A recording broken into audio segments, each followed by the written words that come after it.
புதுச்சேரியில் கொலை, கொள்ளை, போதைப்பொருள் விற்பனை போன்றவை சைபர் கிரைம்களின் தலைநகரமாக மாறிவிட்டதாக முன்னாள் முதலமைச்சர் நாராயணசாமி மற்றும் காங்கிரஸ் தலைவர் வைத்திலிங்கம் குற்றம் சாட்டியுள்ளனர்.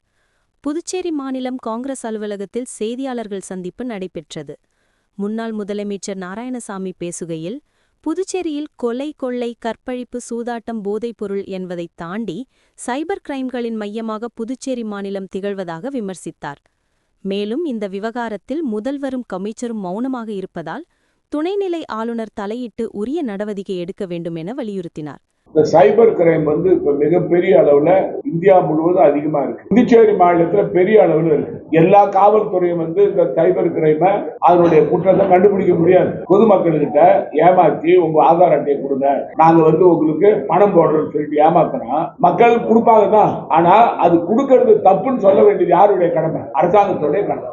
அவரை தொடர்ந்து பேசிய காங்கிரஸ் தலைவர் வைத்திலிங்கம், புதுச்சேரியில் நூதனமாக வங்கிக் கணக்குகளை திருடும் முறை நடைபெற்று வருவதாகவும், சிலர் ஆதார் அட்டைகளை வாங்கி அதன் கடவுச்சொற்களைப் பெற்று நவீன முறையில் பணத்தை திருடப்படுவதாக குற்றம் சாட்டினார்.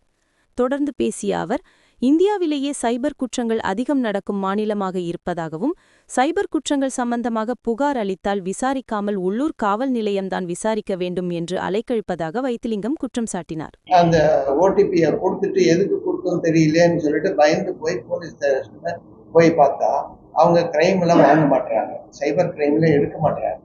என்னன்னு கேட்டா, இது சிவில் கேஸ், நீங்க போலீஸ் ஸ்டேஷனுக்கு போங்க, அந்த ஏரியாவில் இருக்கக்கூடிய போலீஸ்ல கொடுங்க கம்ப்ளைண்ட் அப்படின்னு சொன்னாங்க. அவங்க கிட்ட போய் பார்த்தா நாங்க விசாரிக்கிறோம்னு சொல்றாங்க.